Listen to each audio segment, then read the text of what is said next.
한때 동아시아에서 가장 위험한 지역은 한국과 북한이었습니다.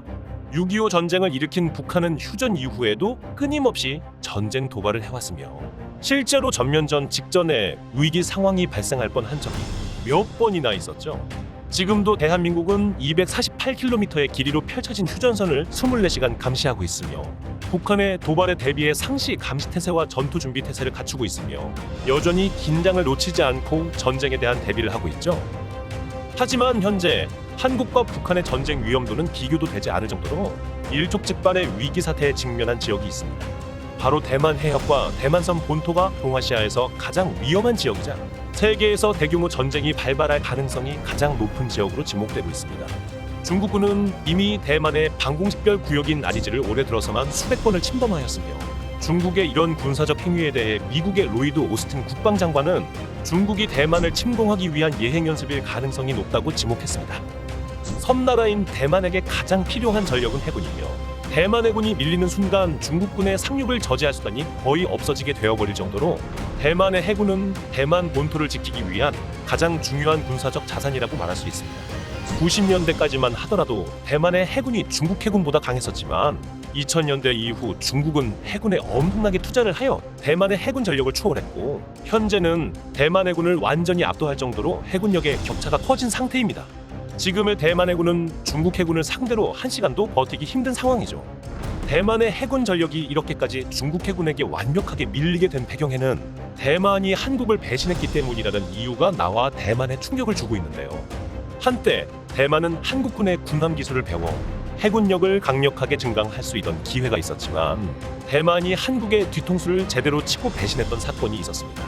이 사건으로 인해 대만의 해군력 증강은 완전히 실패해버렸고 스스로 군함을 만들 수 있는 기회를 스스로 차버리며 놓쳐버리게 된 대만이 중국에게 완전히 밀려버리게 된 이유에 대해 자세히 알아보겠습니다. Fact King. 1971년 대만은 유엔에서 퇴출되어 버렸습니다. 유엔에서 대만이 버려지게 되자 그때까지 대만과 수교를 하던 국가의 절반이 대만과 단교를 선언했습니다. 선진국들인 네덜란드, 서독, 미국 등 많은 자유진영의 국가가 대만과 단교를 했고 대만이 그렇게 좋아하고 찬양을 맞이 않던 일본조차 바로 대만을 손절해버렸죠. 냉전시대의 종식이 시작되면서 자유진영과 공산진영의 장막이 걷어지게 되었고 중국이라는 새로운 신흥시장과 교류를 원하던 많은 나라들은 중국과 수교를 위해 손을 내밀었죠. 당시 중국은 자신들과 수교를 하기 위한 단 한 가지의 조건을 내걸었습니다. 바로 대만과 단교를 하라는 것이었죠.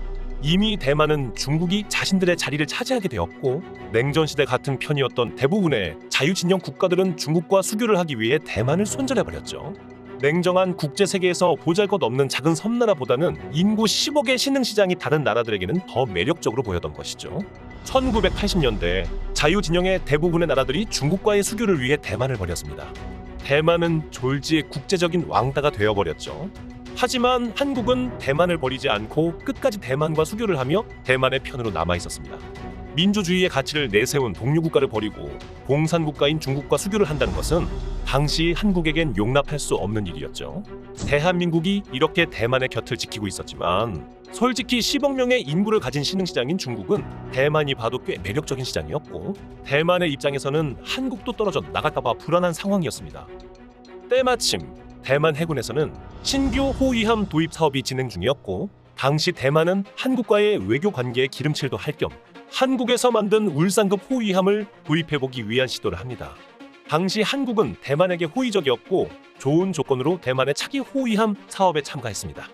이때 대만은 신형 호위함 사업을 위해 여러 나라에 제안서를 보냈었지만 중국과의 외교 관계를 고려한 많은 나라가 응답하지 않았고 최종적으로 한국과 프랑스만이 대만의 제안에 응하게 됩니다. 당시 외교 관계를 고려해봤을 때 대만이나 한국에서는 한국의 울산급이 도입될 것이 유력하다고 보았습니다. 한국은 울산급을 도입하겠다는 대만에게 파격적으로 라이센스를 제공하고 일부는 대만에서 직접 울산급 전투함을 건조할 수 있게 해주고 기술 이전을 약속하는 등 대만에게 여러모로 파격적인 조건을 제시했습니다. 대만이 한국에게 기술을 제공받게 되면 나중에는 한국처럼 직접 군함을 만들 수도 있을 정도의 파격적인 조건이었죠.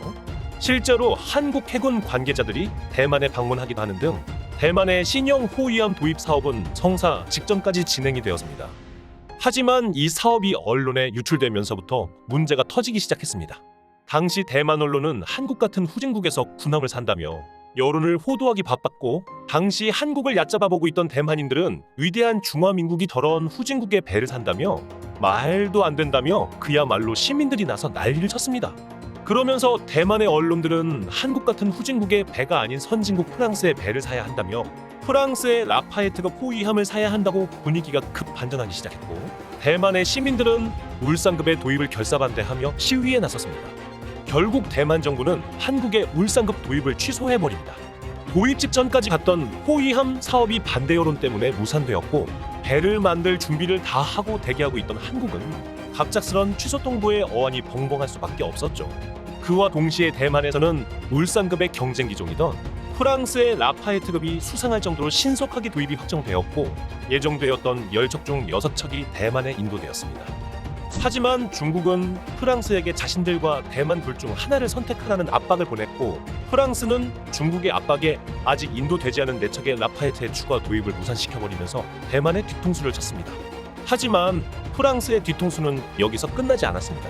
프랑스가 대만에게 넘긴 라파에트급 호위함은 원래 설치되었어야 할 무장들과 레이더 등 중요한 장비들을 모두 떼버린 채 그야말로 아무것도 없는 깡통 배만 달랑 보내버렸고, 아무것도 없는 고철덩어리 전투함 몇 척을 넘겨받은 대만 해군은 전투력이 강화되기는커녕 오히려 약화되어 버렸습니다.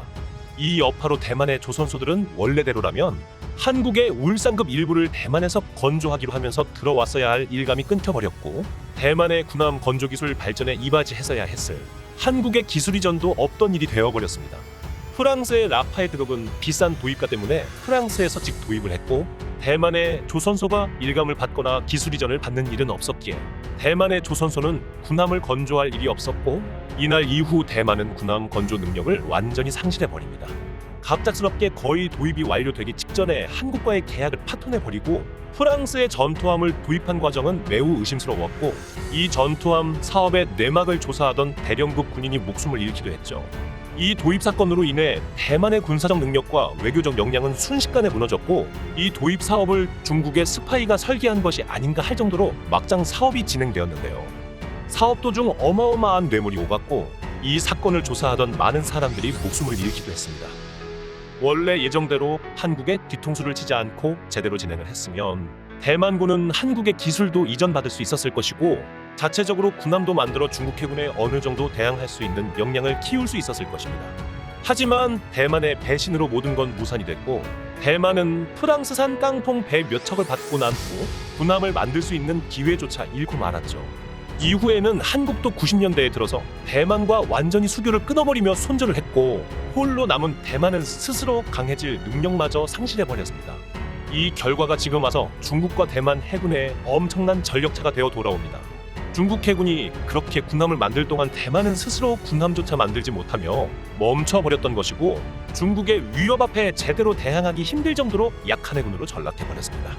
대만에게 당시 한국은 얼마 남지 않은 친구 국가였으며 동아시아에 유일하게 둘만 남은 반공국가로 서로를 의지했어야 했지만, 대만의 여러 가지 배신은 한국이 대만에게 등을 돌리게 된 원인 중 하나가 되었습니다. 시청해 주셔서 감사합니다. 여러분들의 구독과 좋아요는 매우 큰 힘이 됩니다.